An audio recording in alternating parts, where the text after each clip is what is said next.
ವೀಕ್ಷಕರೇ, welcome back to another video. ಇವತ್ತಿನ episode ಹೇಗಿತ್ತು? ಪ್ರೋಮೋ ಬಿಟ್ಟಾಗ ಇಲ್ಲಿ ಗೊತ್ತಾಯ್ತು ಇವತ್ತಿನ ಎಪಿಸೋಡ್ ಸ್ವಲ್ಪ ಕೂಡ ಇಲ್ಲಿ ಇಂಟ್ರೆಸ್ಟಿಂಗ್ ಆಗಿ ಇರಲ್ಲ ಅಂತಬಿಟ್ಟು. ಮೇನ್ ಆಗಿ ಗಿಲ್ಲಿ ಅವರು ಏನ್ ಮಾತಾಡ್ತಾರೆ ಅಂತಬಿಟ್ಟು ಎಲ್ಲರೂ ಕೂಡ ಕುತೂಹಲದಿಂದ, ಹೌದು ಪ್ರೋಮೋದಲ್ಲಿ ತೋರಿಸಿಲ್ಲ ಆದ್ರೆ ಎಪಿಸೋಡ್ ಅಲ್ಲಿ ನೋಡ್ಬೋದು ಅಂತಬಿಟ್ಟು ಸುಮಾರು ಜನ ಇಲ್ಲಿ ಕಾಯ್ಕೊಂಡು ಕೂತಿದ್ರಿ ಅಂತ ಕಾಣಿಸುತ್ತೆ. ಅವ್ರ ಆಸೆಗೆಲ್ಲ ಇಲ್ಲಿ ನಿರಾಸೆ ಆಗಿದೆ. ಏನು ಕೂಡ ಯೋಚನೆ ಮಾಡಬೇಡಿ, ನಾಳೆ ಖಂಡಿತವಾಗ್ಲೂ ಬೆಳಿಗ್ಗೆ ಏನೊಂದು ಪ್ರೋಮೋ ಬರುತ್ತೆ. ಫಸ್ಟ್ ಪ್ರೋಮೋ ಇಲ್ಲಿ ಗಿಲ್ಲಿ ಅವ್ರದೇ ಆಗಿರುತ್ತೆ ಅಂತಬಿಟ್ಟು ನಾನಂತೂ ಅನ್ಕೊಂಡಿದ್ದೀನಿ. ಯಾಕಂದ್ರೆ ಇವಾಗ ಆಲ್ರೆಡಿ ನೋಡಿ ಧನುಷ್ ಅವರು, ಧ್ರುವಂತ್ ಅವರು ಮತ್ತೆ ಇಲ್ಲಿ ಕಾವ್ಯ ಅವರು, ರಕ್ಷಿತ್ ಅವರು ಮಾತಾಡಿದ್ದು ಆಗಿದೆ. ಮತ್ತೆ ಯಾರ್ಯಾರ್ದು ಏನೇನು ಆಸೆ ಇದೆ ಅಂತಬಿಟ್ಟು ಇಲ್ಲಿ ಹೇಳ್ಕೊಂಡ್ರಲ್ಲ. ಸ್ವಲ್ಪ ಇಲ್ಲಿ ಫಸ್ಟಿಗೆ ಇವತ್ತು ಎಪಿಸೋಡ್ ಸ್ಟಾರ್ಟ್ ಆಗಿತ್ತು ಅಷ್ಟೇ ಧ್ರುವಂತ್ ಅವ್ರದ್ದು ತೋರಿಸಿದ್ರು, ಮತ್ತೆ ಕಾವ್ಯ ಅವ್ರದ್ದು. ನೋಡಿ ಕಾವ್ಯ ಅವ್ರಿಗೆ ಎಷ್ಟು ಮನಸ್ಸಲ್ಲಿ ಫೀಲ್ ಇದೆ ಅಂತಂದ್ರೆ, ಈಗ ಅವ್ರ ತಮ್ಮ ಆಗಿರ್ಬೋದು, ಅವ್ರ ಅಮ್ಮ ಆಗಿರ್ಬೋದು, ಮನೆಗೆ ಬಂದಾಗ ಏನೊಂದೊಂದು ಬ್ಲ್ಯಾಕ್ ಮಾರ್ಕ್ ಅಂತ ಉಳ್ಕೊಂತು ಮತ್ತೆ ಮನೆಗೆ ಬರಬೇಕು ಅಂತ ಇಲ್ಲಿ ಹೇಳಿದ್ರು. ನಿಜವಾಗ್ಲೂ ಕೂಡ ಈ ತರ ಒಂದು ಆಸೆಗಳನ್ನ ನೆರವೇರಿಸಿದ್ರೆ ಬಿಗ್ ಬಾಸ್ ತುಂಬಾನೇ ಚೆನ್ನಾಗಿರುತ್ತೆ. ನೋಡೋಣ ಇಲ್ಲಿ ಆಸೆ ನೆರವೇರಿಸ್ತಾರಾ ಇಲ್ವಾ ಅಂತಬಿಟ್ಟು.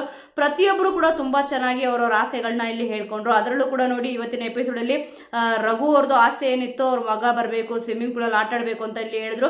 ಮೊಟ್ಟ ಮೊದಲಿಗೆ ಇಲ್ಲಿ ಅವ್ರ ಆಸೆನ ಇಲ್ಲಿ ನೆರವೇರಿಸಿದ್ದಾರೆ. ಆ ನಂತರ ಇಲ್ಲಿ ಗಿಲ್ಲಿ ಅವ್ರದ್ದು ಆಸೆ ನಲ್ಲಿ ಮೂಳೆ ಇಲ್ಲಿ ತಿನ್ಬೇಕು ಅಂತ ಹೇಳಿದ್ರು, ಅದು ಕೂಡ ಇಲ್ಲಿ ನೆರವೇರಿದೆ. ನೆಕ್ಸ್ಟ್ ಇಲ್ಲಿ ಯಾರ ಆಸೆನ ಇಲ್ಲಿ ಪೂರೈಸ್ತಾರೆ ಅಂತ ನೋಡ್ಬೇಕಿದೆ.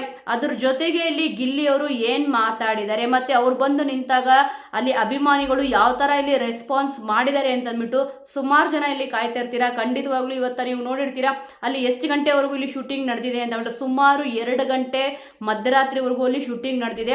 ಲೇಟ್ ಆಗಿರೋ ಕಾರಣ ಇಲ್ಲಿ ಇನ್ನು ಅಶ್ವಿನಿ ಅವರು ಮತ್ತೆ ರಘು ಅವ್ರದ್ದು ಮತ್ತೆ ಗಿಲ್ಲಿ ಅವ್ರದ್ದು ಇನ್ನೂ ಕೂಡ ತೋರಿಸಿಲ್ಲ. ಖಂಡಿತವಾಗ್ಲೂ ನಾಳೆ 3 ಜನ ಏನ್ ಮಾತಾಡಿದಾರೋ ಆ ಒಂದು ಪ್ರೋಮೋ ಅಂತೂ ಖಂಡಿತವಾಗ್ಲೂ ಬಂದೇ ಬರುತ್ತೆ. ನಾಳೆ ಎಪಿಸೋಡ್ ಅಂತೂ ಇದು ಕ್ಲಿಯರ್ ಆಗೇ ಆಗುತ್ತೆ. ಅಂದ್ರೆ ಗಿಲ್ಲಿ ಅವ್ರು ಏನ್ ಮಾತಾಡಿದರೆ, ಓಟ್ ನಲ್ಲಿ ಯಾವ ರೀತಿ ಇಲ್ಲಿ ಕೇಳಿದ್ದಾರೆ, ಮತ್ತೆ ಯಾವೆಲ್ಲ ಫೋಟೋಗಳು ಇಲ್ಲಿ ಹಾಕಿದ್ರು ಅಂತ ಬಿಟ್ಟು. ಈಗ ನೀವು ಫಸ್ಟ್ ಇವತ್ತಿನ ಎಪಿಸೋಡ್ ಅಲ್ಲಿ ಇಲ್ಲಿ ನೋಡಿದಾಗ ಫಸ್ಟ್ ಧನುಷ್ ಅವ್ರು ಬರ್ತಾರೆ. ಇಲ್ಲಿ ನೋಡಿ ಟ್ಯಾಟೋ ಹಾಕೊಳ್ಳೋದ್ರ ಬಗ್ಗೆ ಮಾತಾಡ್ತಾರೆ. ಹೆಸರುಗಳನ್ನ ಇಲ್ಲಿ ಟ್ಯಾಟೋ ಹಾಕೊಂಡಿದ್ದಾರೆ, ಆದ್ರೆ ಯಾರ್ದು ಕೂಡ ಇಲ್ಲಿ ಫುಲ್ಲು ಪಿಕ್ಚರ್ ಒಂದು ಭಾವಚಿತ್ರ ಏನಿರುತ್ತೆ ಅದನ್ನಲ್ಲಿ ಟ್ಯಾಟೋ ಹಾಕೊಂಡಿರ್ಲಿಲ್ಲ. ಇವನ್ ಧನುಷ್ ಅವ್ರು ಕೂಡ ಇದು ಸಿಕ್ಕಾಪಟ್ಟೆ ಶಾಕ್ ಆಗುತ್ತೆ. ಅವ್ರು ಏನೊಂದು ಮಾತಾಡಿದ್ರು ನಿಜವಾಗೂ ಕೂಡ ತುಂಬಾನೇ ಚೆನ್ನಾಗಿತ್ತು. ಪ್ರತಿಯೊಬ್ಬರು ತಾಯಿ ಕೂಡ ನಿನ್ನಿಂದ ಯಾರಿಗೂ ಕೂಡ ಇಲ್ಲಿ ನೋವಾಗಬಾರ್ದು ಮಗನೇ ಅಂತಾನೆ ಇಲ್ಲಿ ಹೇಳಿ ಕಳ್ಸಿರ್ತಾರೆ. ಬಟ್ ಇವರು ಒಂದು ಮಾತಾಡ್ಬೇಕಾದ್ರೆ ಸುಮಾರು 100 ಸತಿ ಯೋಚನೆ ಮಾಡಿ ಮಾತಾಡ್ತೀನಿ ಅಂತ ಇಲ್ಲಿ ಹೇಳಿದ್ರಲ್ಲ. ಕೆಲವೊಂದು ಟೈಮಲ್ಲಿ ಧನುಷ್ ಅವರು ಮಾತಾಡಬೇಕಾದ್ರೆ 100 ಸತಿ ಅಲ್ಲ, 1 ಸತಿನೂ ಕೂಡ ಇಲ್ಲಿ ಯೋಚನೆ ಮಾಡಿಲ್ಲ ಅಂತ ನನಗನ್ನಿಸ್ತು. ಕೆಲವೊಂದು ಸಂದರ್ಭದಲ್ಲಿ ಏನು ಅಂತಂದ್ರೆ ಇವ್ರು ಏನ್ ಮಾತಾಡಿದ್ರು ಕಾವ್ಯ ಅವ್ರ ಹತ್ರ, ಸ್ಪಂದನ ಅವ್ರು ಹೋದ್ಮೇಲಂತೂ ಇಲ್ಲಿ ಧನುಷ್ ಅವರು ಸಿಕ್ಕಾಪಟ್ಟೆ ಇಲ್ಲಿ ಸ್ವಲ್ಪ ಕೆಲವೊಂದು ವಿಚಾರದಲ್ಲಿ ಮಿತಿ ಮೀರಿ ಮಾತಾಡಿದ್ದಾರೆ ಅಂದ್ಬಿಟ್ಟು ಕೆಲವೊಬ್ಬರಿಗೆ ಅನಿಸಿದೆ. ಕೆಲವೊಂದು ವಿಚಾರಗಳು ನೋಡಿದಾಗೂ ಕೂಡ ಈಗ ಹಾಗೆ ಅನಿಸಿದೆ. ಇಲ್ಲಿ ಗಿಲ್ಲಿಯವ್ರ ಬಗ್ಗೆ ಹೇಳೋದಿರ್ಬೋದು, ಮತ್ತೆ ಬ್ರಾಸ್ಲೆಟ್ ವಿಚಾರ ಇರ್ಬೋದು, ಈ ತರ ಇಲ್ದೇ ಇರೋದನ್ನ ಇಲ್ಲಿ ಜಾಸ್ತಿ ಧನುಷ್ ಅವರು ಕಾವ್ಯ ಅವ್ರ ತಲೆಗೆ ತುಂಬಿದ್ರು. ಅದ್ರ ಜೊತೆಗೆ ಇವನ್ ಇಲ್ಲಿ ಧನುಷ್ ಅವರು ಹೇಳಿದ್ರು ಟ್ರ್ಯಾಂಗಲ್ ಲವ್ ಸ್ಟೋರಿ ನಡೀತಿದೆ. ಗಿಲ್ಲಿ ಬಂದ್ಬಿಟ್ಟು ಕಾವ್ಯ ಅವ್ರನ್ನ ಇಷ್ಟಪಡ್ತಾ ಇದಾರೆ, ಆದ್ರೆ ಇಲ್ಲಿ ಗಿಲ್ಲಿ ಅವ್ರನ್ನ ಇಲ್ಲಿ ರಕ್ಷಿತ್ ಅವರು ಇಷ್ಟಪಡ್ತಾ ಇದಾರೆ ಅಂದ್ಬಿಟ್ಟು ಇಲ್ಲಿ ಹೇಳಿದ್ರು. ಅಂದ್ರೆ ಅವರೇ ಬಾಯಿ ಹೊಡೆದು ಹೇಳಿದ್ರು. ಅಂತೆ ಕಂತೆಗಳು ಮಾತಾಡೋದು ಸುಮಾರು ಇರುತ್ತೆ, ಆದ್ರೆ ಈ ತರ ಬಾಯಿ ಬಿಟ್ಟು ಹೇಳೋದಿರುತ್ತಲ್ವಾ, ಇದು ಸಿಕ್ಕಾಪಟ್ಟೆ ಬೇಜಾರಾಗುತ್ತೆ. ಬೇರೆಯವ್ರು ಹೇಳಿದಾಗಂತೂ ಸಿಕ್ಕಾಪಟ್ಟೆ ಹರ್ಟ್ ಆಗುತ್ತೆ. ಆದ್ರೆ ಕಾವ್ಯ ಅವ್ರು ಇದಕ್ಕೇನು ಕೂಡ ರಿಯಾಕ್ಟ್ ಮಾಡಿಲ್ಲ. ಬಿಡು ಏನೋ ಒಂದು ಹೇಳ್ಕೊಂತ ಇದಾರೆ ಅಂತ ಸುಮ್ಮನೆ ಆಗಿದ್ದಾರೆ. ನೋಡೋಣ ಹೊರಗೆ ಬಂದ ಮೇಲೆ ಇದ್ರ ಬಗ್ಗೆ ಏನಾದ್ರು ಮಾತಾಡ್ತಾರಾ ಅಂತ ಬಿಟ್ಟು. ಸುಮಾರು ವಿಚಾರಗಳು ಈ ತರ ನೋಡ್ತಾ ಹೋದ್ರೆ ಅವ್ರು ಇಲ್ಲಿ ಗಿಲ್ಲಿಯವ್ರು ಕಾಮಿಡಿ ಮಾಡಿದ್ರೆ ಕಾಮಿಡಿ ಅಲ್ಲ ಪಾಪ, ಇಷ್ಟು ಸೀರಿಯಸ್ ಆದ ವಿಚಾರನ ಒಂದು ಟ್ರ್ಯಾಂಗಲ್ ಲವ್ ಸ್ಟೋರಿ ಅಂತ ಹೇಳೋದಿರ್ಬೋದು. ಆದ್ರೆ ಅವ್ರಿಗೆ ಗೊತ್ತಿಲ್ಲ ಅಲ್ವಾ, ಹೊರಗಡೆ ಅಂತೂ ಈ ತರ ನಡೀತಿದೆ. ಈ ಒಂದು ಪೇರ್ನ ತುಂಬಾ ಜನ ಇಷ್ಟಪಡ್ತಾ ಇದಾರೆ. ರಕ್ಷಿತ್ ಅವ್ರು ಇರ್ಬೋದು, ಮತ್ತೆ ಇಲ್ಲಿ ಗಿಲ್ಲಿ ಅವ್ರು ಇರ್ಬೋದು, ಮತ್ತೆ ಕಾವ್ಯ ಅವ್ರು ಇರ್ಬೋದು. ಈ ಒಂದು ಪೇರ್ಗಳನ್ನ ಇಲ್ಲಿ ತುಂಬಾ ಜನ ಇಷ್ಟಪಡ್ತಾರೆ. ಕೆಲವೊಬ್ಬರಿಗೆ ಇಲ್ಲಿ ರಕ್ಷಿತ್ ಅವ್ರದ್ದು ಗಿಲ್ಲಿ ಅವ್ರದ್ದು ಒಂದು ಬಾಂಡಿಂಗ್ ಇಷ್ಟ ಆದ್ರೆ, ಇನ್ನು ಕೆಲವೊಬ್ಬರಿಗೆ ಗಿಲ್ಲಿ ಅವ್ರದ್ದು ಕಾವ್ಯ ಅವ್ರದ್ದು ಒಂದು ಪೇರ್ ತುಂಬಾ ಚೆನ್ನಾಗಿದೆ ಅಂತ ಅಂದ್ಬಿಟ್ಟು ಇಲ್ಲಿ ಹೇಳ್ತಾ ಇದಾರೆ. ಆದ್ರೆ ಅದು ಧನುಷ್ ಅವ್ರಿಗೆ ಯಾವ ರೀತಿ ಕಾಣಿಸ್ತಾ ಇದೆ ಅಂತಂದ್ರೆ ಅದೊಂದು ಟ್ರ್ಯಾಂಗಲ್ ಲವ್ ಸ್ಟೋರಿ ಅಂತ ಇಲ್ಲಿ ಹೇಳಿದ್ರು. ಇವನ್ ರಕ್ಷಿತ್ ಅವ್ರು ಕೂಡ ಇದ್ರ ಬಗ್ಗೆ ಮೊನ್ನೆ ಅಷ್ಟೇ ಹೇಳಿದ್ರು, ನಾನಿಲ್ಲಿ ಗಿಲ್ಲಿ ಅವ್ರನ್ನ ಫ್ರೆಂಡ್ ರೀತಿಯಲ್ಲಿ ಇಲ್ಲಿ ನೋಡ್ತಿರೋದು ಅಂತ ಕೂಡ ಇಲ್ಲಿ ಹೇಳಿದ್ರು. ಅದಾದ್ಮೇಲೂ ಕೂಡ ಇಲ್ಲಿ ಈ ತರ ಎಲ್ಲ ಹೇಳಿದ್ರಲ್ವಾ, ಸ್ವಲ್ಪ ಅವ್ರು ಮಾತಾಡಿದಕ್ಕೂ ಮತ್ತಿಲ್ಲಿ ಅವರು ಹೇಳಿದಕ್ಕೂ ಒಂದು ಕೂಡ ಇಲ್ಲಿ ಮ್ಯಾಚ್ ಆಗ್ಲಿಲ್ಲ. ಹೌದು, ಜನಗಳ ಹತ್ರ ಇಲ್ಲಿ ಓಟ್ ಕೇಳಬೇಕು, ಓಟ್ ಕೂಡ ಇಲ್ಲಿ ಕೇಳಿದ್ರು. ಸ್ವಲ್ಪ ಕೇಳ್ಬೇಕಾದ್ರೆ 100 ಸತಿ ಯೋಚನೆ ಮಾಡ್ತೀನಿ ಅಂತ ಹೇಳಿದ್ರಲ್ಲ, ಅಲ್ಲಿ 100 ಸತಿ ಅಲ್ಲ 1 ಸತಿ ಆದ್ರೂ ಕೂಡ ಇಲ್ಲಿ ಯೋಚನೆ ಮಾಡಿದ್ರೆ ನಾನು ಗಿಲ್ಲಿಯವ್ರ ಬಗ್ಗೆ ಈ ತರ ಮಾತಾಡಿದ್ನಲ್ವಾ, ಸ್ವಲ್ಪ ಮಾತಾಡ್ಬೇಕಾದ್ರೆ ಹಿಡಿತಾ ಇರ್ಲಿಲ್ಲ, ನಾನೇನಾದ್ರೂ ಕೂಡ ತಪ್ಪಾಗಿ ಮಾತಾಡಿದ್ರೆ ಕ್ಷಮಿಸಿ ಅಂತ ಇಲ್ಲಿ ಹೇಳಬೇಕಿತ್ತು. ಹೇಳಿದ್ರೆ ತುಂಬಾನೇ ಚೆನ್ನಾಗಿರೋದು. ಬಟ್ ಆ ಒಂದು ಪದನ ಎಲ್ಲೂ ಕೂಡ ಇಲ್ಲಿ ಅವ್ರು ಯೂಸ್ ಮಾಡಲಿಲ್ಲ. ಕೆಲವೊಂದು ಟೈಮಲ್ಲಿ ಅವ್ರು ಏನೇ ಮಾತಾಡಿದ್ರು ಕರೆಕ್ಟ್ ಅಂತ ಅನ್ಕೊಂತಾರಲ್ಲ, ಈ ತರ ವಿಚಾರಗಳಿಂದ ಸ್ವಲ್ಪ ಅವರೊಂದು ಗೆಲ್ಲೋ ಚಾನ್ಸಸ್ ಏನಿರುತ್ತೆ ಅದು ಪೂರ್ತಿ ಡೌನ್ ಆಗ್ತಾ ಬರುತ್ತೆ ಅಂತಾನೆ ಹೇಳ್ಬೋದು. ಮತ್ತೆ ಯಾರ ಪ್ರೀತಿ ಇಲ್ಲಿ ಶ್ರೇಷ್ಠ ಅಂತ ಕೇಳಿದಾಗ ಒಂದು ತಾಯಿ ಮಗನ ಪ್ರೀತಿನ ಅಥವಾ ಗಂಡ ಹೆಂಡತಿ ಪ್ರೀತಿನ, ಇಲ್ಲ ಅಂತಂದ್ರೆ ಲವರ್ಸ್ಗಳ ಪ್ರೀತಿನ ಅಥವಾ ಫ್ರೆಂಡ್ಸ್ಗಳ ಪ್ರೀತಿನ ಅಂತ ಕೇಳಿದ್ರೆ ಅಲ್ಲ, ಇಲ್ಲಿ ಅಭಿಮಾನಿಗಳ ಪ್ರೀತಿನೇ ಇಲ್ಲಿ ಶ್ರೇಷ್ಠವಾದ ಪ್ರೀತಿ ಅಂತ ಇಲ್ಲಿ ಹೇಳಿದ್ರು. ನಿಜವಾಗ್ಲೂ ಕೂಡ ಅಭಿಮಾನಿಗಳೇ ಇಲ್ಲಿ ದೇವರು, ಅವ್ರ ಪ್ರೀತಿನೂ ಕೂಡ ಇಲ್ಲಿ ಶ್ರೇಷ್ಠವಾದ ಪ್ರೀತಿನೇ. ಧನುಷ್ ಧನುಷ್ ಕೂಡ ಇದ್ರ ಬಗ್ಗೆ ಏನೆಲ್ಲ ಮಾತಾಡಿದ್ರು ತುಂಬಾ ಚೆನ್ನಾಗಿ ಮಾತಾಡಿದ್ರು. ಬಟ್ ಕೆಲವೊಂದು ವರ್ಡ್ಸ್ಗಳು 100 ಸತಿ ಯೋಚನೆ ಮಾಡ್ತೀನಿ, ಏನು ಕೂಡ ತಪ್ಪಾಗಿ ಇದು ಮಾಡಿಲ್ಲ ಅಂತ ಹೇಳಿದ್ರೆ ಸ್ವಲ್ಪ ಅದು ಇಲ್ಲಿ ಇಷ್ಟ ಆಗಲಿಲ್ಲ. ನೆಕ್ಸ್ಟ್ ಇಲ್ಲಿ ಧ್ರುವಂತವ್ರು ಬರ್ತಾರೆ. ಇವತ್ತಿನ ಎಪಿಸೋಡ್ ಪೂರ್ತಿ ಹೇಗಿತ್ತು ಅಂತಂದ್ರೆ, ಇಲ್ಲಿ ಓವರ್ ಆಲ್ ಇಲ್ಲಿ ಧ್ರುವಂತವ್ರು ಎಲ್ಲಾ ಕಡೆ ಇಲ್ಲಿ ಕಾಣಿಸ್ತಿದ್ರು. ಒಂದು ಡೈಲಾಗ್ ಕೂಡ ಇಲ್ಲಿ ಇದೆ ಅಲ್ವಪ್ಪ, ಯಾವ್ದು ಇದು ಕವಿರತ್ನ ಕಾಳಿದಾಸದಲ್ಲಿ ಡಾಕ್ಟರ್ ರಾಜ್ಕುಮಾರ್ ಇಲ್ಲಿ ಹೇಳ್ತಾರಲ್ವಾ, ಎಲ್ಲೆಲ್ಲೂ ನಾನೇ ಅಂತ ಅಂದ್ಬಿಟ್ಟು. ನೀವು ಲೈವ್ ಅಲ್ಲಿ ಕೂಡ ಅಬ್ಸರ್ವ್ ಮಾಡಿ, ಅಲ್ಲೂ ಕೂಡ ಇಲ್ಲಿ ಧ್ರುವಂತವರೇ ಕಾಣಿಸ್ತಾ ಇರ್ತಾರೆ, ಇಲ್ಲಿ ಗಿಲ್ಲಿಯವರು ಕಡಿಮೆ ಕಾಣಿಸ್ತಾರೆ. ಆದ್ರೆ ಇವಾಗ ಎಪಿಸೋಡ್ ನೋಡಿದಾಗೂ ಕೂಡ ಇಲ್ಲಿ ಅವರೇ ಕಾಣಿಸ್ತಾರೆ, ಪ್ರೋಮೋ ಬಿಟ್ಟಾಗೂ ಕೂಡ ಇಲ್ಲಿ ಅವರೇ ಕಾಣಿಸಿದ್ರು. ಒಟ್ಟಿನಲ್ಲಿ ಎಲ್ಲಾ ಕಡೆನೂ ಕೂಡ ಬಿಗ್ ಬಾಸ್ ಮನೆಯಲ್ಲಿ ಧ್ರುವಂತವರು ಸಿಕ್ಕಾಪಟ್ಟೆ ಕಾಣಿಸ್ತಿದ್ದಾರೆ. ಒಂದು ಕಿಚ್ಚರ ಚಪ್ಪಾಳೆ ಎದುರು ಕೂಡ ಅಲ್ಲಿ ಅವ್ರ ಹೆಸರಲ್ಲಿ ಇರುತ್ತೆ. ನೋಡಿ, ಬಿಗ್ ಬಾಸ್ ಮನೆ ಒಳಗಡೆ ಅದನ್ನ ಅನೌನ್ಸ್ ಮಾಡಿಲ್ಲ, ಫೋಟೋ ಎಲ್ಲ ಇಲ್ಲಿ ಹಾಕಿದ್ದಾರೆ. ಆದ್ರೆ ಇಲ್ಲಿ ಇಡೀ ಸೀಸನ್ ಅಂತ ಹೇಳಿದ್ರಲ್ವಾ, ಅದನ್ನ ಕೊಟ್ಟಿಲ್ಲ ಅಂತ ಇಲ್ಲಿ ಅನೌನ್ಸ್ ಮಾಡೋದಿತ್ತಲ್ವ ಬಿಗ್ ಬಾಸ್, ಯಾಕೆ ಮಾಡಲಿಲ್ಲ? ಬರೀ ವಾಹಿನಿಯಲ್ಲಿ ಹಾಕೊಂಡ್ಬಿಟ್ರೆ ಇಲ್ಲಿ ಸಾಕಾಗಲ್ಲ, ಅಲ್ಲಿ ಅನೌನ್ಸ್ ಮಾಡಬೇಕಿತ್ತು. ಅವ್ರು ಎಷ್ಟೆಲ್ಲ ಇಲ್ಲಿ ಹೊಗಳ್ಕೊಂಡ್ರು, 1 ಮ್ಯಾನ್ ಆರ್ಮಿ 1 ಮ್ಯಾನ್ ಶೋ, ಇಲ್ಲಿ ಒಬ್ಬನೇ ಬಂದ್ಬಿಟ್ಟು ಆಟ ಆಡಿದ್ದೀನಿ, ಎಲ್ರೂ ಒಂದು 24 ತಲೆಗಳಿತ್ತು, ಇಲ್ಲಿ 6 ತಲೆಗಳು ಉಳ್ಕೊಂಡಿದೆ, ನನಗೆ ಇಲ್ಲಿ ಯಾರೂ ಕೂಡ ಕಾಂಪಿಟೇಟರ್ ಇಲ್ಲ ಅಂತ ಇಲ್ಲಿ ಮಾತಾಡಿದ್ರಲ್ಲ, ಸ್ವಲ್ಪ ಓವರ್ ಆಗಿ ರಿಯಾಕ್ಟ್ ಮಾಡಿದ್ರು ಅಂತ ಅನಿಸ್ತು. ಆದರೆ ಅವ್ರು ಓವರ್ ಆಗಿ ರಿಯಾಕ್ಟ್ ಮಾಡೋಕ್ಕೂ ಕೂಡ ಕಾರಣ ಏನಪ್ಪಾ ಅಂತಂದ್ರೆ, ಇಲ್ಲಿ ಕಿಚ್ಚನ ಮೆಚ್ಚುಗೆ ಚಪ್ಪಾಳೆ ಯಾರು ಕೂಡ ತಗೊಂಡಿಲ್ಲ, ಇಡೀ ಸೀಸನ್ ಅಲ್ಲಿ ನಾನು ಒಬ್ಬನೇ ಅಂತ ಇಲ್ಲಿ ಹೇಳಿದ್ರು. ಅದರಲ್ಲೂ ಕೂಡ ಅವ್ರು ಯಾವ ರೀತಿ ಆಟ ಆಡ್ತಿದ್ದಾರೆ ಅಂತ ಅಂದ್ರೆ, ಈಗ ನೆಕ್ಸ್ಟ್ ಬಿಗ್ ಬಾಸ್ ಯಾರು ಬರ್ತಾರೆ, ಧ್ರುವಂತ ತರ ನೀನು ಆಟ ಆಡಬೇಕು ಅಂತ ಇಲ್ಲಿ ಹೇಳ್ಬಿಟ್ಟು ಕಳಿಸ್ತಾರಂತೆ. ನಿಜವಾಗ್ಲೂ ಕೂಡ ವೀಕ್ಷಕರೇ, ನಿಮಗೆ ಈಗ ಬಿಗ್ ಬಾಸ್ ಮೇಲೆ ಯಾರೆಲ್ಲ ಈಗ ಸ್ಪರ್ಧಿಗಳು ಉಳ್ಕೊಂಡಿದ್ದಾರೆ, ಯಾರನ್ನ ನೋಡಿ ನೀವು ಆತರ ಹೇಳ್ತೀರಾ? ಧ್ರುವಂತವ್ರನ್ನ ನೋಡ್ಬಿಟ್ಟು ಇಲ್ಲಿ ತುಂಬಾ ಚೆನ್ನಾಗಿ ಧ್ರುವಂತವ್ರು ಆಟ ಆಡಿದ್ದಾರೆ, ಅವರು ಯಾವ ತರ ಆಟ ಆಡಿದ್ರು ಅದೇ ತರ ಆಟ ಆಡು ಅಂತ ಹೇಳ್ಬಿಟ್ಟು ಕಳಿಸ್ತೀರಾ?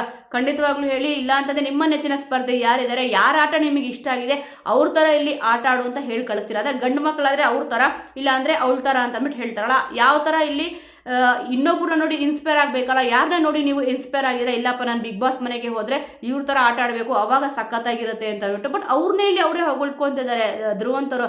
ಅದು ಯಾಕೆ ಅಂತ ಗೊತ್ತಾಗಲಿಲ್ಲ. ನಿಮಗೇನು ಅನ್ನಿಸ್ತು?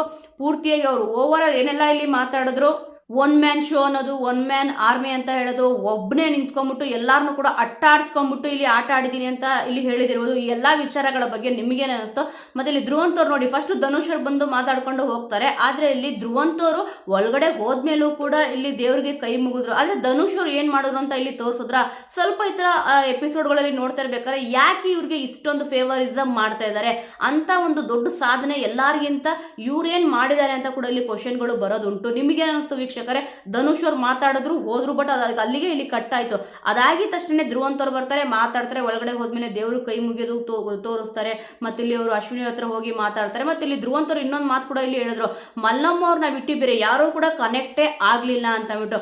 ಮೊನ್ನೆ ಅಶ್ವಿನಿ ಅವ್ರಿಗೆ ಇಲ್ಲಿ ಅವ್ರು ಗಿಫ್ಟ್ ಕೊಟ್ರಲ್ವಾ, ಅದು ಸುಳ್ಳ? ಹಂಗಂದ್ರೆ ಇಲ್ಲಿ ಹೇಳ್ಬೇಕಿತ್ತು, ನಿಜವಾಗ್ಲೂ ಕೂಡ ಜೆನ್ಯೂನ್ ಆಗಿ ಇದ್ದಿದ್ರೆ ಮಲ್ಲಮ್ಮ ಅವ್ರ ಜೊತೆ ಆದಷ್ಟು ಕನೆಕ್ಟ್ ಇಲ್ಲಿ ಯಾರಿಗೂ ಕೂಡ ನಾನು ಆಗೇ ಇಲ್ಲ, ನನಗೆ ಯಾರು ಕೂಡ ಕನೆಕ್ಟ್ ಆಗಿಲ್ಲ, ನಾನು ಯಾರಿಗೂ ಕೂಡ ಇಲ್ಲಿ ಕನೆಕ್ಟ್ ಆಗಿಲ್ಲ, ಅದಕ್ಕೆ ನಾನು ಯಾರಿಗೂ ಗಿಫ್ಟ್ ಕೊಡೋಣ ಅಂದ್ರೆ ಮುಗ್ದೋಗಿರೋದು. ಅದು ಬಿಟ್ಬಿಟ್ಟು ಇಲ್ಲ ನಾನು ಅಶ್ವಿನಿ ಅವ್ರ ಮೇಡಮ್ ಹತ್ರ ಇಲ್ಲಿ ಇನ್ನೊಬ್ರು ತಾಯಿ ರೂಪದಲ್ಲಿ ನೋಡ್ತಿದ್ದೀನಿ, ಹಾಗೆ ಹೀಗೆ ಅಂತ ಯಾಕೆ ಹೇಳಬೇಕಿತ್ತು?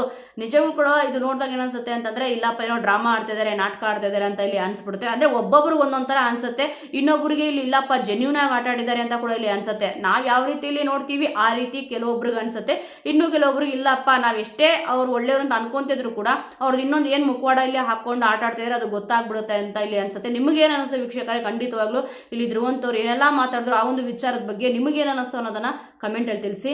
ನೆಕ್ಸ್ಟ್ ಇಲ್ಲಿ ಕಾವ್ಯ ಅವ್ರು ಬರ್ತಾರೆ. ನೋಡಿ, ಅವ್ರು ಬಂದಿದ ತಕ್ಷಣ ಫ್ಯಾನ್ಸ್ ಎಲ್ಲರೂ ಕೂಡ ಸಿಕ್ಕಾಪಟ್ಟೆ ಇಲ್ಲಿ ಕಿರ್ಚ್ತಿದ್ರು. ಆಲ್ಮೋಸ್ಟ್ ಎಲ್ಲಾ ಫ್ಯಾನ್ಸ್ಗಳು ಏನ್ ಬಂದಿದ್ರು, ಇಲ್ಲಿ ಇದ್ದಿರೋರು ಅಲ್ಲಿ ಆಡಿಯನ್ಸ್ ಏನ್ ನೋಡ್ತಿದ್ರು, ಎಲ್ಲರೂ ಕೂಡ ಸ್ವಲ್ಪ ಹಿಂದೆ ಮುಂದೆ ನಿಂತ್ಕೊಂಡಿದ್ರು ಅಷ್ಟೇ. ಒಬ್ಬರಾದ್ಮೇಲೆ ಒಬ್ರು ಬರೋದು, ಅಥವಾ ಇವಾಗ ಧ್ರುವಂತವ್ರು ಬಂದಾಗ ಬೇರೆ ಫ್ಯಾನ್ಸ್ ಬರೋದು, ಮತ್ತೆ ಧನುಷ್ ಅವ್ರು ಬಂದಾಗ ಇನ್ನೊಬ್ರು ಫ್ಯಾನ್ಸ್ ಬರೋದು, ಆ ಥರ ಏನೂ ಕಾಣಿಸ್ಲಿಲ್ಲ. ಇಲ್ಲಿ ಯಾರ್ಯಾರು ಇದ್ರು ಫಸ್ಟಿಂದನೂ ಕೂಡ ಸ್ವಲ್ಪ ಫಸ್ಟ್ ಬಂದಾಗ ಒಬ್ರು ಫ್ರೆಂಡ್ ಇದ್ರು, ಇನ್ನೊಬ್ರು ಸ್ವಲ್ಪ ಬಂದಾಗ ಬ್ಯಾಕ್ ಇದ್ರು, ಆ ಥರ. ಅದರಲ್ಲೂ ಕೂಡ ಧ್ರುವಂತವ್ರು ಮಾತಾಡ್ಬೇಕಾದ್ರೆ ನೀವು ಅಬ್ಸರ್ವ್ ಮಾಡಿರ್ತೀರಾ ಅಂತ ಅನ್ಕೊಂತೀನಿ. ಒಬ್ರಂತ ಹಿಂಗೆ ಕೆಣ್ಣೆ ಕೈ ಹಚ್ಕೊಂಬಿಟ್ಟು ಹಿಂಗೇ ನಿಂತು ಬಿಟ್ಟಿದ್ದಾರೆ, ಏನಪ್ಪ ಮಾತಾಡ್ತಿದೆ ನೀವು, ಕೇಳಿಸ್ಕೋಬೇಕಾ, ನಿದ್ದೆ ಬಂದ್ಬಿಟ್ಟಿದೆ, ಬಿಟ್ಬಿಡ್ರಪ್ಪ ಅಂತ. ಯಾಕಂದ್ರೆ ಸುಮಾರು 2 ಗಂಟೆವರೆಗೂ ಇಲ್ಲಿ ಟೈಮ್ ಆಗಿತ್ತಲ್ವಾ. ಅಂದ್ರೆ ಅವ್ರು ಮಾತಾಡೋಕೆ ಬಂದಾಗ 12:45 1 ಗಂಟೆ ಅನ್ಕೊಳ್ಳಿ, 1-1:15 ಇಷ್ಟು ಟೈಮ್ ಆದಾಗ ಯಾವಾಗ ಈಚೆ ಕಳಿಸ್ತಾರೋ ಅನ್ನೋ ರೀತಿಲಿ ಆಡಿಯನ್ಸ್ ಇಲ್ಲಿ ಸ್ವಲ್ಪ ರಿಯಾಕ್ಷನ್ ಇತ್ತು. ಅದೇ ಕಾವ್ಯ ಅವ್ರು ಬಂದಾಗ ನೋಡಿ ಎಷ್ಟು ಚೆನ್ನಾಗಿ ಇಲ್ಲಿ ಆಡಿಯನ್ಸ್ ತುಂಬಾ ಚೆನ್ನಾಗಿ ಎಂಜಾಯ್ ಮಾಡ್ತಿದ್ರು. ಅವ್ರು ಏನೇ ಪ್ರಶ್ನೆ ಕೇಳ್ತಿದ್ರು ಕೂಡ ಇವ್ರು ಉತ್ತರಗಳು ಕೂಡ ಇಲ್ಲಿ ಕೊಡ್ತಿದ್ರು. ಕಾವ್ಯ ಅವರು ಕೂಡ ಇಲ್ಲಿ ಹೇಳಿದ್ರು, ಒಂದು ಜರ್ನಿ ಬಿಟ್ಟಿದ್ದು ಏನು ತೋರಿಸಿದ್ರು ಇಲ್ಲಿ, ಎಲ್ಲಾ ಫೋಟೋಗಳು ಕೂಡ ಇಲ್ಲಿ ಹಾಕಿದ್ರು. ಶಾನೆ ದಪ್ಪ ಗೌಳೆ ಆ ಒಂದು ಸಾಂಗು ಕೂಡ ಇಲ್ಲಿ ಹಾಕಿದ್ರು, ತುಂಬಾ ಚೆನ್ನಾಗಿತ್ತು. ಮತ್ತೆ ಫೋಟೋಗಳು ಹೇಳ್ತಾ ಇರ್ಬೇಕಾದ್ರೆ ಇದು ಜಂಟಿಯಾಗಿ ಒಳಗಡೆ ಬಂದಿದ್ದು ಅಂತ ಇಲ್ಲಿ ಹೇಳಿದ್ರು. ಅಂದ್ರೆ ಅದಕ್ಕೆ ಇಲ್ಲಿ ಕೇಳಿದ್ರು ಎಲ್ಲರೂ ಕೂಡ ಅಭಿಮಾನಿಗಳು, ಯಾರ ಜೊತೆ ಬಂದಿದ್ದು ಹೆಸರು ಹೇಳಿ ಅಂತ ಅಂದ್ಬಿಟ್ಟು. ಆಲ್ಮೋಸ್ಟ್ ಇಲ್ಲಿ ಕಾವ್ಯ ಅವರು ಗಿಲ್ಲಿಯವ್ರ ಹೆಸರನ್ನ ಬಿಡ್ತಿದ್ದಂಗೆ ಇಲ್ಲಿ ಕೇಳ್ತಿದ್ರು ಯಾರ ಜೊತೆ ಹೇಳಿ ಅಂತ ಬಿಡ. ಅಂದ್ರೆ ಕಾವ್ಯ ಅವ್ರ ಜೊತೆ ಇಲ್ಲಿ ಗಿಲ್ಲಿಯವ್ರ ಹೆಸರು ಸೇರಿಸ್ಬೇಕು ಅನ್ನೋ ಕಾರಣಕ್ಕೆ ಇಲ್ಲಿ ಅವರು ಕೂಡ ಇಲ್ಲಿ ಕೇಳ್ತಿದ್ರು. ಅದು ನೀಟಾಗಿ ಕೂಡ ಇಲ್ಲಿ ಗೊತ್ತಾಗ್ತದೆ. ಒಂದು ಡೈಲಾಗ್ ಕೂಡ ಹೇಳಿ ಅಂತ ಹೇಳಿದ್ರಲ್ಲ, ಸಿಕ್ಕಾಪಟ್ಟೆ ಫೇಮಸ್ ಆಗಿದೆ. ಮಿಟ್ಟರ್ ಬೇಕು, ಮಿಟ್ಟರ್ ಅಂತಾರಲ್ಲ, ಸಿಕ್ಕಾಪಟ್ಟೆ ತುಂಬಾ ಚೆನ್ನಾಗಿ ಅವ್ರದ್ದೊಂದು ವಾಯ್ಸ್ ಅಲ್ಲಿ ಕೇಳಕ್ ತುಂಬಾನೇ ಚೆನ್ನಾಗಿರುತ್ತೆ. ಅದಕ್ಕೆ ಹೇಳಿದ್ರಲ್ಲಿ ನಿಮ್ದೊಂದು ಡೈಲಾಗ್ ಇದೆಯಲ್ವಾ ಹೇಳಿ ಅಂತ ಅಂದ್ಬಿಟ್ಟು ಅವ್ರು ಓಟ್ ಕೇಳ್ಬೇಕಾದ್ರೆ ಒಂದು ಇಲ್ಲಿ ಹೇಳಿದ್ರು. ನಿಜವಾಗ್ಲೂ ಕೂಡ ಅದು ಗ್ರೇಟ್ ಅಂತಾನೆ ಹೇಳ್ಬೋದು. ನನ್ನ ಪರ್ಸನಾಲಿಟಿ ನಿಮ್ಗೆ ಇಷ್ಟ ಆಗಿದ್ರೆ ಮಾತ್ರನೇ ವೋಟ್ ಮಾಡಿ ಅಂತ ಇಲ್ಲಿ ಹೇಳಿದ್ರಲ್ವಾ. ನೋಡಿ, ಎಲ್ಲರೂ ಕೂಡ ಏನ್ ಹೇಳಿದ್ರು ಅಂತಂದ್ರೆ ಇಲ್ಲ ವೋಟ್ ಮಾಡಿ ಅಂತ ಇಲ್ಲಿ ಹೇಳ್ತಾ ಇದ್ರು. ಬಟ್ ಇವರು ಅತಿಯಾಗೂ ಮಾತಾಡ್ಲಿಲ್ಲ, ಏನೂ ಇಲ್ಲ. ಎಷ್ಟು ಬೇಕು ಒಂದು ಶಾರ್ಟ್ ಆಗಿ ಸ್ವೀಟ್ ಆಗಿ ಅಂತ ಹೇಳ್ತಾರಲ್ಲ, ಅಷ್ಟೇ ಶಾರ್ಟ್ ಆಗಿ ಸ್ವೀಟ್ ಆಗಿ ಇಲ್ಲಿ ಮುಗಿಸ್ಬಿಟ್ರು. ಡೈಲಾಗ್ ಅಂತೂ ತುಂಬಾನೇ ಚೆನ್ನಾಗಿದೆ ಅವ್ರದ್ದು. ಹೌದು, ಪರ್ಸನಾಲಿಟಿ ಕ್ವೀನ್ ಅಂತಾನೆ ಇಲ್ಲಿ ಹೆಸರು ತಗೊಂಡಿದ್ದಾರೆ. ತುಂಬಾ ಚೆನ್ನಾಗಿ ಮಾತಾಡಿದ್ರು, ಅದ್ಭುತವಾಗಿ ಮಾತಾಡಿದ್ರು. ಬೇರೆಯವ್ರ ತಲೆಗೆ ಡ್ರಿಲ್ ಹೊಡೆಯೋದೆಲ್ಲ ಮಾಡಲಿಲ್ಲ. ಯಾವಾಗಲೂ ಕೂಡ ಗಿಲ್ಲಿ ಅವ್ರು ಹೇಳ್ತಾರಲ್ವಾ, ಕಾವ್ಯ ಅವ್ರು ಹೇಗೆ ಮಾತಾಡಿದ್ರು ಅಂದ್ರೆ ಶಾರ್ಟ್ ಆಗಿ ಸ್ವೀಟ್ ಆಗಿ ಇರುತ್ತೆ. ಧ್ರುವಂತ್ ಅವ್ರು ಮಾತಾಡೋದು ಕೇಳ್ತಿದ್ರೆ ತಲೆಗೆ ಡ್ರಿಲ್ ಹೊಡೆದಂಗೆ ಇರುತ್ತೆ ಅಂತ ಅಂದ್ಬಿಟ್ಟು ಅದೇ ರೀತಿ ಧ್ರುವಂತ್ ಅವ್ರು ಮಾತಾಡಬೇಕಾದ್ರೆ ಡ್ರಿಲ್ ಹೊಡೆದಂಗೆ ಇತ್ತು. ಕಾವ್ಯ ಅವರು ಶಾರ್ಟ್ ಆಗಿ ಸ್ವೀಟ್ ಆಗಿ ಮುಗಿಸ್ಬಿಟ್ರು. ಅದಕ್ಕೆ ಹೇಳೋದು, ಕೆಲವೊಂದು ಟೈಮಲ್ಲಿ ಮಾತಾಡಬೇಕು ಅಂತಂದ್ರೆ ಮಿಟ್ಟರ್ ಅಂತ ಅಂದ್ಬಿಟ್ಟು. ನೆಕ್ಸ್ಟ್ ಇಲ್ಲಿ ರಕ್ಷಿತ್ ಅವ್ರು ಬರ್ತಾರೆ. ಇವ್ರದಂತೂ ಎನರ್ಜಿ ಅಂತ ಅಂದ್ಬಿಟ್ಟು ಸಖತ್ ಅಂತಾನೆ ಇಲ್ಲಿ ಹೇಳ್ಬೋದು.